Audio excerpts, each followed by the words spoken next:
For all those who blamed the captain of the ill-fated Air India 171 for the plane crashing, now comes a news development reported first here at the Mojo story that is too big to ignore. A news development that clearly points to a technical defect that mirrors what the preliminary probe report alleged had happened on the Air India 171 plane, with the caveat that the probe report, using smoke and mirrors, left space for the interpretation that the pilot of the plane, Captain Sumit Sabharwal, may have taken the plane down deliberately. This all pertains to something called a fuel control switch. After a pilot operating a 787-8 from London to Bangalore recorded in his logs that twice the fuel control switch showed a technical defect and appeared to slip, locking properly only on the third attempt. After this piece of evidence has come into the public domain, it is time to revisit reports and allegations and whispers in journals like the Wall Street Journal, Bloomberg, which had a report just a few days ago, whispers that point a finger at Captain Sumit Sabharwal, whose aging father you see on your screen right now. The smear campaign very early on suggested that Captain Sumit Sabharwal led some sort of bizarre suicide murder mission in which he willfully and deliberately turned off or moved the fuel control switch from run to cutoff mode.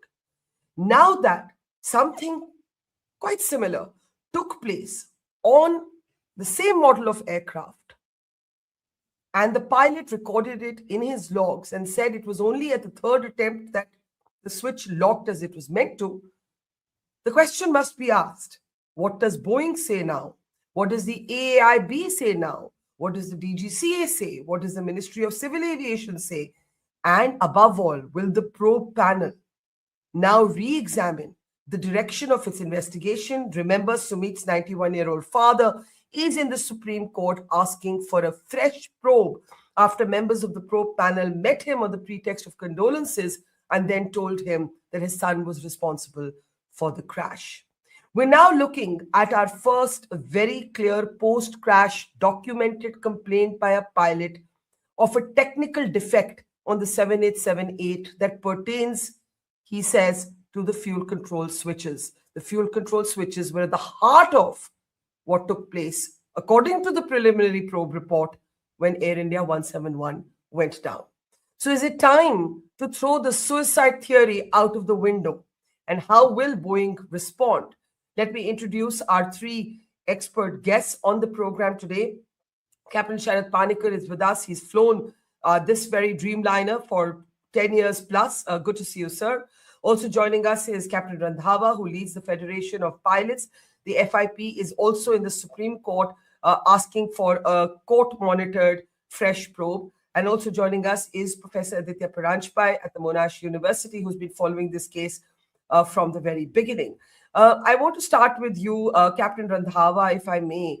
Captain Amit Singh, whose Foundation Safety Matters first flagged this, even shared a demo video. Before I bring up this demo video, it's important to note that the demo video is actually from the 737. This is not a 787 video, but he put it out on social media to show what the pilot who was operating the plane from London to Bangalore actually experienced. And basically what the pilot recorded, can you please show me Amit Singh's video?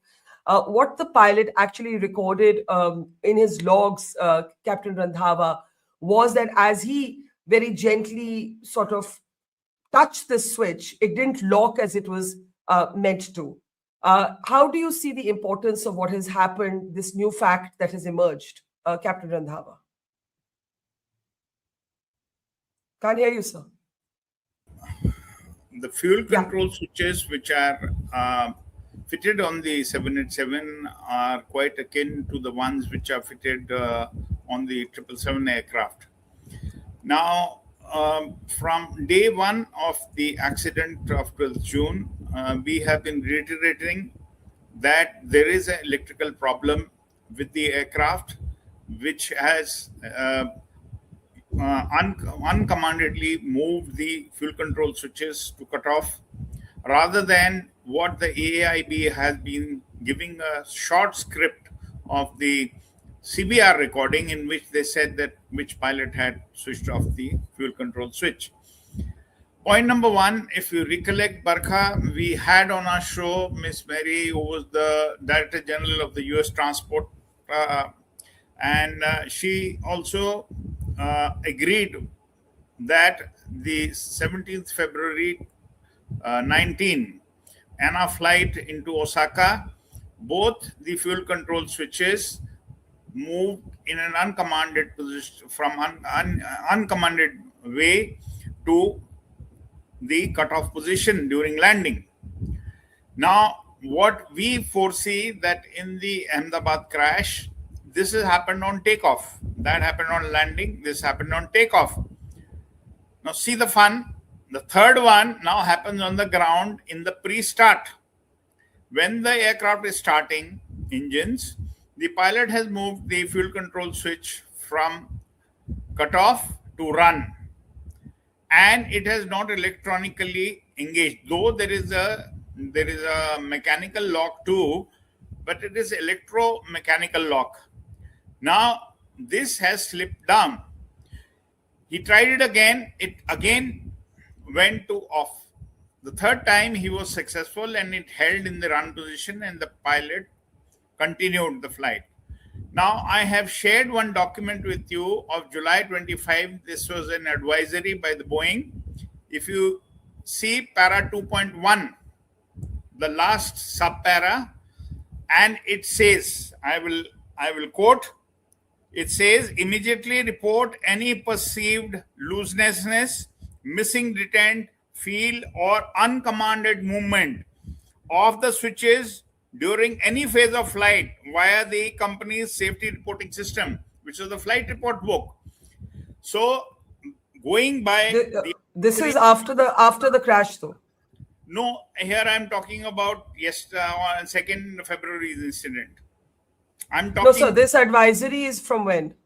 This advisory came in July 25 after the crash. Yes, that's what I'm saying. Yeah. When the Air India was also asked to carry out the checks on the fuel control switches. Mm-hmm. So I'm coming to the point that if this had a problem, there was looseness, or the fuel control switch did not remain in run position, then the matter should have been immediately reported at London Heathrow to the engineering, and the flight report book, the recording should have been done at Heathrow, not at Bangalore after completing the flight. Okay, hang on. Hold on. You are getting into why the pilot who logged this, and can we bring up the log also now and what the pilot found in his log? You are actually telling us that the pilot should have actually reported. Could we please have the logs? Thank you. Yes. You are actually telling us that you believe that the pilot should not have taken off from London for Bangalore without express approval from engineering. And we'll get to that. We'll get to that. It's also important to note that the plane was brought without any mishaps. On the third attempt, it did log properly. He was actually moving it to check it, because I guess pilots are now very careful after the crash, and he found it was slipping, and on his third attempt, he was able to lock it. But before I come to what this pilot should have done or not done, what are the implications for the Sumit, for those pointing fingers at Sumit? Can we just talk about that to begin with, Captain Randhawa? Yes. Now, the fingers being pointed out by AIB, we have challenged this even in the Supreme Court. We have no faith in the AIB investigations, who do not have sufficient number of subject matter experts which could actually investigate into the seriousness of the crash. Now, we have been reiterating from day one that you must have the SMEs right after 1 week after the crash, when we had written to the Minister of Civil Aviation and the DGCA and the AIB. And we also questioned the credibility of the members of the AIB who are not in accordance with Doc 9756 Part 1, which is reflected in ICAO Annexure 13. So we have questioned that too. So time and again, if you have been seeing that in August and now recently in December, they have been harassing the family, and they are coming to a conclusion that it was deliberate attempt as what they had predicted in the and also annotated in their preliminary report. We have been condemning that and challenging it. That is why we have been asking in the Supreme Court. We made the father agree to be a co-petitioner with us, and we went to court asking for a judicial probe for more transparency and accountability, which is, I'm sorry to say, it is missing in the case of AIB, and we keep questioning till the time we come to a logical conclusion and not pointing the fingers at the captain that it was his fault, and that is what they are heading towards. But I think this development, Captain Randhawa, let me just bring in the others and then I have more questions for you. Captain Panikkar is somebody who's actually flown this particular plane. Can we just, for a moment, and if we can go to the demo video, again, I want to say the demo video that Amit Singh has shared is a 737. I want to keep clarifying this, but he's just shown it to show what the pilot may have been checking when he found that the fuel control switch was not locking properly. And on the third attempt, it locked properly, and the details are well documented in his log. This plane has now been grounded. Air India has begun checks on the fuel control switches of its entire 787 fleet. We should say that a similar round of checks should be done on all of such planes across the world. There are 1,200 of them. And Captain Randhawa has also shared a Boeing advisory asking a crew to particularly look at whether there's any looseness with the fuel control switches, which is clearly what the pilot operating from London to Bangalore found. How should this change how the AAIB has been looking at AI 171? Okay, let's just start from Amit's video. Yeah. The fuel control switches of the 737 MAX, I believe that's the model, is similar to that of the 787. Okay. That's number one. Okay, I'm not too sure whether it's similar to the 777 because the 777 came out much earlier than this. Mm-hmm. The second part is that the procedure for switching on the engine during the pushback and start remains the same. That you have to lift up a spring-loaded switch, move it to the run position, drop it. Now the spring pressure will push that metal down and it is held by a mechanical stop. There is no electronics involved at this stage. That means there is no control that the FADEC has in the physical movement of the switch from cutoff to run. Once it is in the run position, if you examine the throttle control module itself clearly, inside the throttle control module, which is not obviously visible to anybody looking up from outside, are about 4 or 5 micro switches. Once this fuel control switch is moved to the run position, all these micro switches make contact. The function of these micro switches are multiple, one of which is to give an indication to the FADEC. The FADEC, as you're aware, is the full authority digital and engine control, the brain behind the engine and the various systems of the aircraft. Full authority digital engine control. Let's come to this specific incident and what you have just shown upon your screen as the entry. Number one, prima facie, I would agree with Captain Randhawa that if there was a malfunction of this nature, I would agree with him that perhaps the investigation should have been done out there itself and the aircraft should not have been flown. The fact that it is flown across 12 hours and is landed safely is immaterial. In my opinion, you should have investigated it there itself. The aircraft should have been grounded there itself and thereafterwards do whatever else was required. Number one. Okay. Number two, the fact that this switch is slipping back is more indicative of some amount of wear and tear of the mechanical part which holds it back, perhaps the force of the spring itself.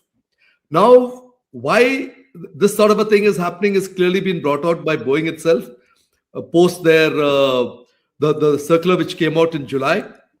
in which they asked all operators all across the world, not just on the 787, but also on the 737, to check out this particular aspect of this fuel control switch movement. But what lends itself to a great deal of ambiguity is to whether, without pilot intervention, and I am re-emphasizing this, without pilot intervention, the switch may have physically moved back from its run position. Now, Explain that. Okay. Clearly, the switch is designed for mechanical movement. The switch has to be lifted up physically, that is mechanically, from its cutoff position, moved mechanically to its run position, and then afterwards dropped. The spring pressure keeps that switch down, and it is also held by a mechanical detent in its run position. Yeah. It is designed to be mechanically operated. Yes. There is no FADEC involved at this stage. However, the fact that this particular incident has happened on the ground at Heathrow, not once, not twice, it has happened twice. Yes. Indicates that the switch is not remaining in its run position, and with a slight amount of pressure, whether it is mechanically induced or whether it's the natural forces like gravity or whatever other forces, has allowed it to slip back into the cutoff. Yes. Lends itself to a great deal of ambiguity as to whether this could have actually happened in Air India 171's case. Well, exactly. Yes. But it has to at least be looked at, considering, Captain Parikar, before I bring in Professor Paranjpai, considering that the probe report very ambiguously, without giving an actual transcript, pretty much made this the linchpin of their investigation, that the fuel control switches transition from run to cutoff. They gave a summarized version of a cockpit conversation without verbatim reproducing it, saying that one pilot said to the other, did you cut off? And he says, no, I did not. Considering that was the sort of heart of the report, does this not change everything? I'll just take a minute. Just give me a minute to expand upon this. It has generally been my observation that Western media follows party/government lines. If Boeing has made a statement, or if the US government believes that this is a statement to be put out, by and large, the entire media toes that line. Very much unlike India with 300 channels, 300 different opinions. That's number one. Okay. Number two, I would agree with Captain Randhawa that subject matter experts at the AIIB do not exist. I am even doubtful if any one of them holds an AME degree. From what I can understand is that they are mostly Air Force officers. I'm an Air Force officer myself. They're mostly technical officers, and they've done the course of aircraft accident investigation. But where civil aviation is concerned, where subject matter is concerned, whether people that have actually worked upon commercial aircraft, mostly engines are the same, but those have worked upon these aircraft, and on this particular type in particular, they do not exist in AIIB. So I would agree with Captain Randhawa onto that it is a fact of the matter. And the moment something like this happens, the first thing that should have been done was to induct subject matter experts, and which happened only after a lot of prodding, especially from your channel, as to why this is missing, that they finally inducted at least one person that I know of into their expert panel. Okay. This should have been in the first place. The moment a particular type is involved, an AME of that particular type or a pilot of that particular type should have automatically been inducted into the probe. Now, the important question now, if I may get Professor Paranjpai in, is what happens now. We have a bunch of petitions, Aditya, before the Supreme Court, and we have absolute silence from the AIB on this development, even though prima facie, to the layperson's eye and even to some expert eyes, it seems to hold parallels to what some believe took place on AI 171. Again, those were not conclusive comments, but they were made by the preliminary probe report themselves, which put its entire sort of analysis on the moving of these switches. And since then, everybody has been concerned on, did the switches physically move? Did something else happen? Maybe the switches never physically moved. Maybe there was an electric failure. At what point exactly did the rat deploy? We don't know so many things even till this date. But the very least you would expect is for the AIB to issue some sort of statement acknowledging what the pilot has recorded on this particular flight from London to Bangalore. Aditya. Yeah. So Barkha, so first off, with regards to this particular flight, while the incident was logged and we've seen the pilot's logs clearly, at least in the photo, I think AIB would respond only if it was logged as an incident with them officially. As far as I understand, and Captain Panikar and Captain Randhawa can correct me on this, that unless it's logged as an incident that is called for an investigation, there AIB, I don't No, but they believe should is- factor it is into obliged their to own respond. investigation into AI 171. That's what I mean. So that is probably something that a subject matter expert on the panel ought to be able to do. See, I think one thing I should probably clarify here, and in doing so, I'm going to probably repeat what Captain Panikar has said. See, if you look at the switch movement, right, it consists of 3 distinct mechanical actions from cutoff to run. There's a pull, move, release, and lock. And that same sequence has to be repeated on the way back, which is what you see happening now with the second switch on the video. The fact that the switch did not lock in London, to me, now, again, with some caveats, looks like a failure at that third action where it was supposed to lock. So just to give the pilot the benefit of the doubt, if after those two, let's call them missed attempts for now, to get the switch to engage, when I thought about it, I thought, okay, maybe on the third occasion, he was able to lock it. And from there on, he may have just thought it's safe to fly, because from there on, if it's purely mechanical, the switch should not move back once it's locked. So again, I want to emphasize that on the first 2 occasions, it's perfectly possible that what happened was a failure to lock, not a switch that transitioned after it had locked in place. No, so is it in So this is a simple point terms? that's Would not- it, so let me clarify this because I'm confused. Failure to lock. When you say failure to lock, what I'm understanding is somebody is trying to see if the switch is locking properly and it's moving back. It's slipping away. It's slipping away before it's locked. So Yes, if you notice the action it's in the slipping video, away before it's locked. Yes. before it's locked, Yes. exactly. And so what Yes. may have happened, and see, we don't know this, right?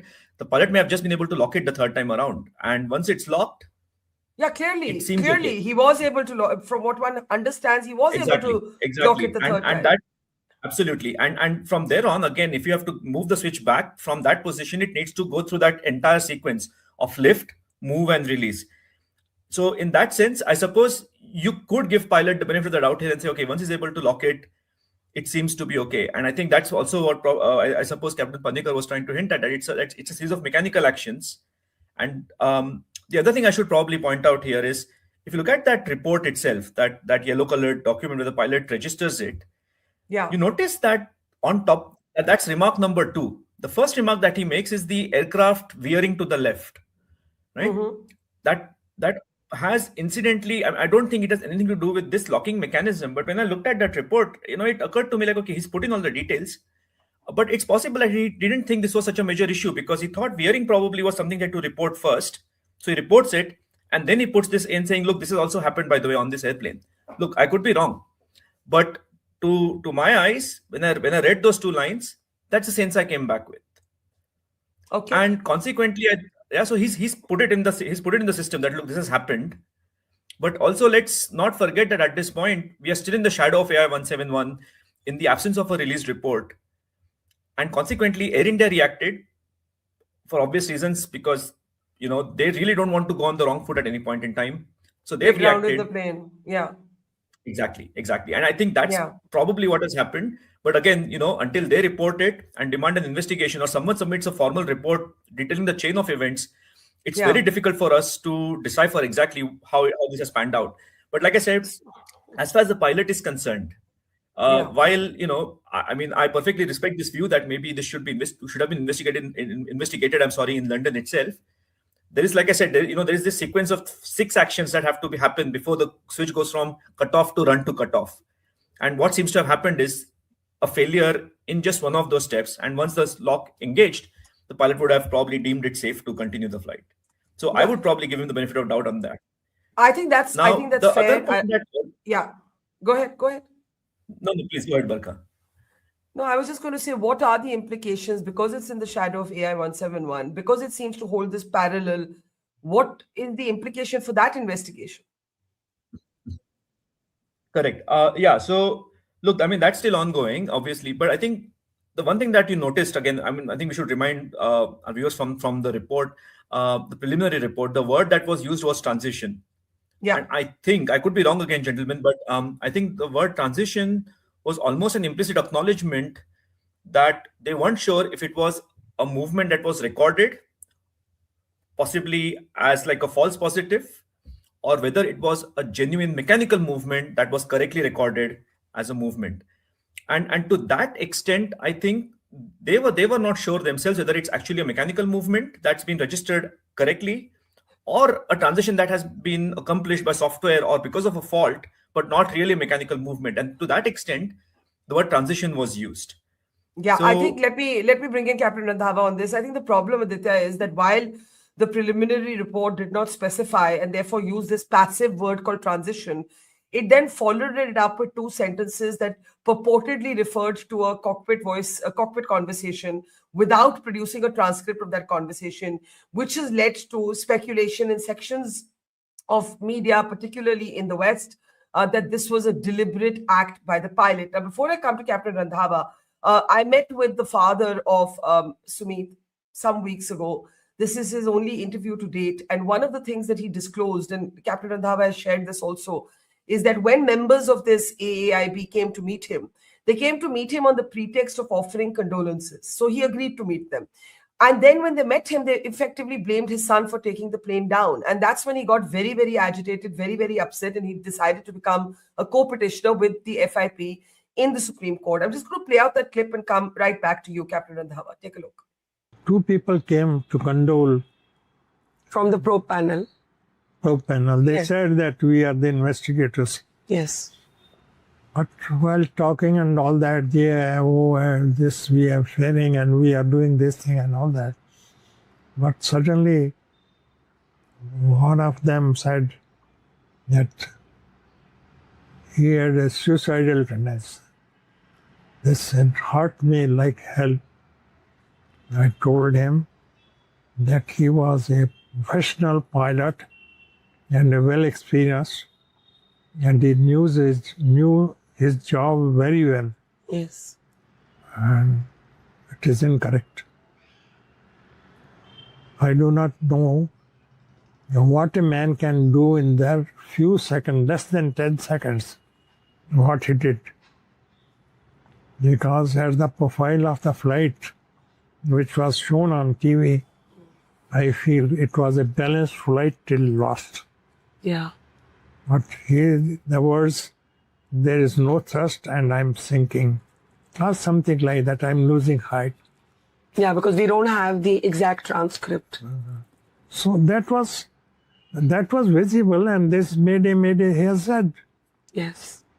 And nobody gave them, actually they should give the CVR report, cockpit voice recorder report. Then flight data recorders are there. Everything can come perfectly well. Yeah. Why they are hiding? The thing is, why they are hiding it?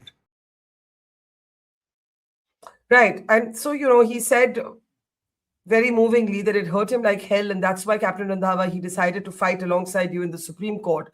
In the light of what has been recorded by the pilot on this flight, irrespective of, your point that he should have had it investigated in London, how does this change your argument before the Supreme Court? And how do you think it should change the AAIB's probe?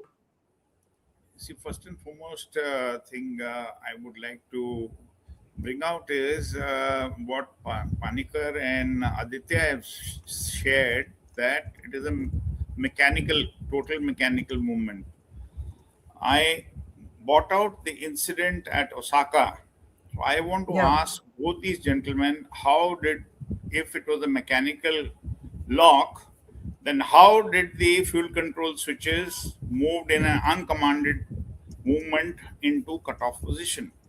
Because that is basically on that point we are fighting in the Supreme Court also. We've given the argument that there is an electrical problem. Now, as per both these gentlemen, they are saying it is mechanical. It's a mechanical lock. Whereas I'm saying it's an electromechanical lock. And second point is, which you rightly said, how does yesterday the incident be reflected in the Supreme Court? I have already forwarded the details to my solicitor to be put in the argument in the Supreme Court. The case has been preponed from March to 11th of February this month. So this is a blessing in disguise. Of course, we fought for it and we got the date earlier.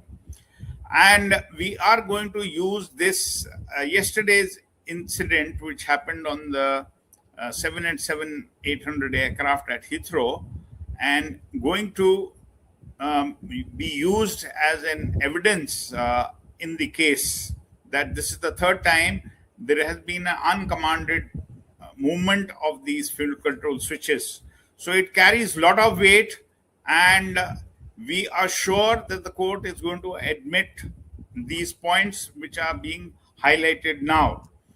And I'm very happy that the media has picked it up all around, and we gave a press statement from the FIP, and we are fighting tooth and nail, and we are very sure that there was no pilot error in case of Air India 171 crash.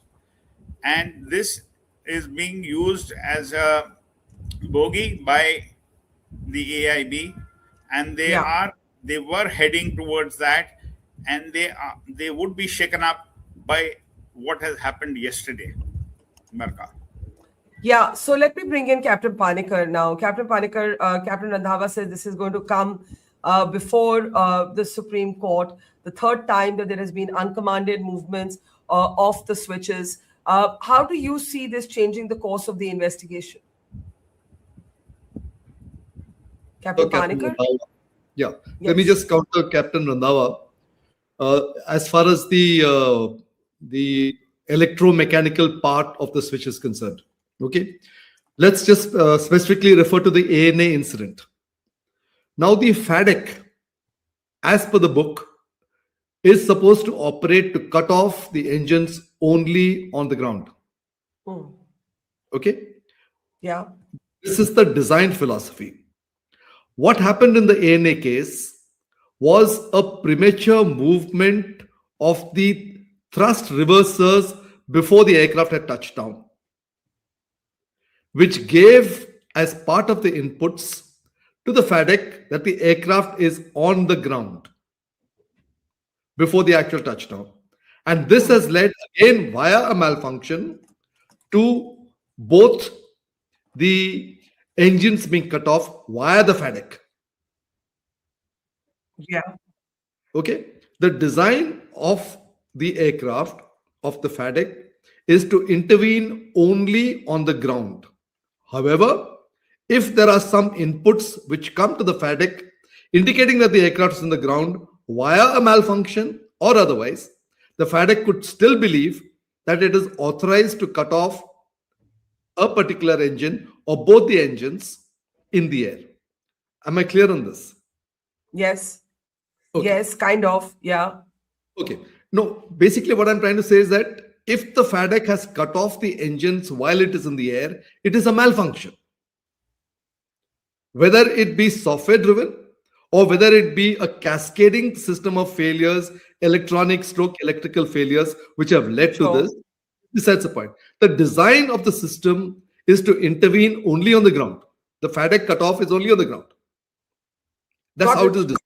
If it is done elsewhere, it is because of a malfunction, whether it be because of cascading failures, electronic failures, something happening, something not happening, etc., etc. Coming back to the point, what you had just mentioned, it will have serious implications. And the serious implications being like what all of us have been saying right from the word go. It is not a simple thing that the pilot decides one fine day, okay, today is a good day to switch off the engine, and I do it. There are 10,000 flights happening every day. If you're going to attribute all this that, oh, let's close it because the pilot is done. No. We are trying to say that there are a lot of other things which need to be investigated, which need to be looked into. Can I ask you something? When the 737 MAX second crash takes place. The first one, the Lion Air, is blamed on the pilot. The second one, the Ethiopian Air, leads to the discovery of the software problem, the MCAS. And then for a period of time, the 737 MAXs are grounded. Now, there are 1,200 of these Dreamliners operational around the world. There are those who believe it's not practical to ground them. There are those who believe that they must be grounded in the way that 737 were grounded till the problem was fixed. Which side of the debate do you weigh in on? Especially because we don't have an acknowledgement from Boeing that there could be a problem. The preliminary probe report gave a clean chit to the manufacturer. Now, in the light of whatever's happened on this London-Bangalore flight, which side of the debate do you weigh in on? Okay. When Air India 171 happened, I was sitting in Vienna. I was waiting for a Dreamliner to come from Delhi to Vienna and for me to operate from Vienna to Washington. At the time at which it happened, nobody really knew what had happened. But in the wisdom of hindsight, if there is an unexplained incident of a simultaneous failure of both engines immediately after takeoff, I would be very worried. Please realize, Barkha, that the MAX accident, had it happened, God forbid, in the United States, instead of happening in Southeast Asia, things would have been very different. Had that second incident happened in the United States, instead of Ethiopia, things would have been very, very different. Okay? I agree. Because clearly in the case of MCAS was miscommunication. The pilots were simply not aware that this is the action required to be taken. There was no communication by Boeing that a new system has been involved and it would override everything and force the aircraft's nose down for a period of 6 to 7 seconds in what it believed was uninstalling the aircraft and coming into a safe recovery. In fact, if you remember, media reports at that particular point in time had implications that the pilot is poorly trained. He's an Indian. Perhaps he does not know this. Perhaps he does not know that. Western noses were looking down upon us as to, questioning our competency and our capability of flying and our understanding the system. It's only after the Ethiopian crash, like you correctly pointed out, that aircraft were grounded, investigations carried out, and found that there was grave lacunae in the communication system itself. That people were simply not aware, and more important, people are not trained as to what it was. And a systemic failure in the 737 in that it relied upon the input from a single sensor. Unlike the 787, which has multiple sensors, and the system decides as to which input is valid or is not valid. In the case of the 737, it just relied upon a single input. And if that sensor said that something is wrong, the system reacted that way. Okay. So therefore now to my specific question, are you in favor of grounding for this moment or not in favor of grounding? And I want the same question to Aditya and Captain Randhava. Captain Panikkar, briefly. Look at the financial implications. I'm taking a minute to digress, and I've said this on your channel before. Boeing stands to lose $500 million every day if the Dreamliners are grounded. It is not a question that should be taken lightly. And I'm not just saying lives versus non-lives. This aircraft has had a safety record for 12 years without any problem, apart from the few lithium-ion batteries in the initial teething stages. It is not a question that I take lightly. But I'm saying that you should check this out, take serious cognizance of it, take this far more seriously than Boeing seems to have been taking it at this particular point in time, and then take a considered decision. It is not a simple question like ground everything. It's not a knee-jerk reaction. It is something that you have to consider carefully and take an evaluated call as to whether it should be grounded, should not be grounded. Okay, Aditya, do you want to weigh in on that? Professor Aditya Parajpai? Yeah. Okay. So, So let me start off with the thing about Osaka, which Captain Randhava asked. So first off, with Osaka, I agree. Based on whatever I've been able to see so far, it seems to be a failure of the thrust control malfunction adjustment system, or the accommodation system, I'm sorry. But what's interesting is, I don't know, Captain Panikkar, but I have not been able to find the final investigation report for that event. So we don't actually have a clear final word from JTSB. At least I couldn't find the report. So we're going on what's out there. Now, I also want to, it's probably worth mentioning because I also had a look at the patent that was filed for the TCMA.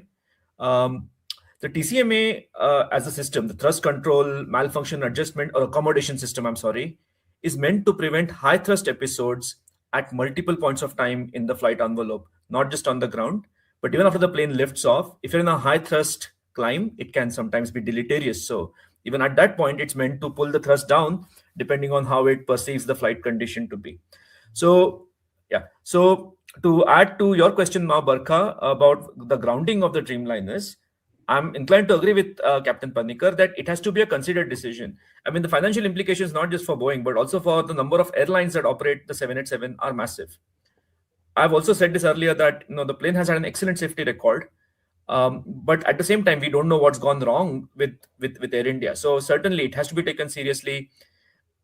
And also, honestly, a lot of these things have to be modeled now. See, one thing that happens with some of these aircraft, given just how complex they are, is that you occasionally have these isolated failure modes. Look at BA Flight 38, which had a dual engine failure on approach to Heathrow, but thankfully everybody survived. It was literally a point failure in that you had a specific flight condition, the low temperature at high altitudes, the specific way in which the aircraft responded to turbulence close to approach. That entire combination of events caused a failure, and it was a single point. They struggled to replicate it until the very end of that investigation. So even as you think of taking AI 171 seriously, the thought has to be, look, we generally don't expect this to fail. Could this be a point failure that has and I would agree with that if it were not for the uncanny repetitive quality to this episode on the 1st of February, Aditya. I would agree with that. But if there is a slippage for whatever reason in the fuel control switches, then that is something that certainly should be looked at, not just by Air India 787. Certainly. It has to be looked at all across the 1,200 operating Dreamliners. I do have to close. I have to give the last word to Captain Randhawa. Sharath, you had a brief interjection, Captain Panikar. Yeah, yes. just a small correction for Aditya. Yeah. In the air, the TCMA cannot switch off. The FADEC or the TCMA cannot switch off the engine. It can only bring the thrust back. So that initial statement is still correct. That is designed to function to switch off only on the ground. Okay. That's all. Okay, Captain Randhawa, in terms of responses that you would be looking for from AAIB, from DGCA, from Civil Aviation Ministry, like what next in terms of the AI 171 probe? Now, as far as the AI 171 probe, I again reiterate, there has been no investigation on the electrical systems. Captain Panikar and Aditya are still unaware. There have been multiple problems with the 787 right from the day it manufactured. I was one of the first persons to be converted onto 787 aircraft. And I would tell you one thing, that from the beginning, it started with lithium batteries. It kept having problems with the electrical systems. There have been n number of cases where the electronic bay has been having seepage of water drainage from the toilet in front lavatory and the front galley from the drainage system. There was an FAA directive on this, Captain which we have Panikar also. forgot to tell you that if he was operating from Vienna to Washington, what happened on the same day when the flight was also starting up from Vienna to Delhi? The electronic bay was totally flooded with water. I don't know whether Air India reported that matter to DGCA, and the aircraft was declared AOG. That was a fast reaction by the Austrian flight engineer, who immediately deplaned all the passengers, thinking of there could be an electrical short circuit. Now, as far as AI 171 goes, we are very confident that if the investigations are carried out properly and the electrical systems are also looked into, and then they should come to a conclusion. The second point is, yesterday's incident cannot be taken lightly. There is a need by the Boeing company all around the world to carry out these checks because it is happening. Are we waiting for another accident to happen? What happened in case of a 737 MAX? We waited for a second accident to happen, and then we declared that, okay, pilot is not responsible. Yeah. When they fitted Yeah. the MCAS system. So I would like to again reiterate that there has to be a proper mechanism in which the investigations are being carried out. I do not know if there are proper SMEs of engineering on board this investigation, because at present the 5 members of the AIB, they lack the expertise as far as 787 aircraft is concerned. So I would like to at the end state, we are waiting. If nothing is going to come out from AIB, we are again in the Supreme Court, and we hope that the judiciary acts prudently and comes in our favor and ensures that there is transparency and accountability, which will happen if the judicial probe is agreed by the Supreme Court. All right, we leave it there. I think those that chilling last warning. Are we waiting for another disaster to take place? Let it not be like the 737 MAX, where it took a second accident for Boeing to acknowledge its mea culpa. Certainly, I would be waiting for a statement from Boeing or even for the FAA to issue another directive for all of these tests to be conducted worldwide. I think that is the least or the minimum that we can be expecting. Thank you so much, Captain Panikkar, Professor Parajpai, and to Captain Randhawa. And to our audience, we have always promised that we will follow every single development since the crash. And I think we have tried our best to do that. Do keep writing in with your inputs. Many of you write in from across the world. Some of you are amateur aviation geeks. Some of you are highly trained. We value and read every single response we get. Thank you very much, gentlemen. And to our audience, thank you. See you soon. It's great to see you here. Thank you for watching our work. If you haven't subscribed yet, don't forget to click the bell icon and subscribe to Mojo Story and support independent, robust journalism.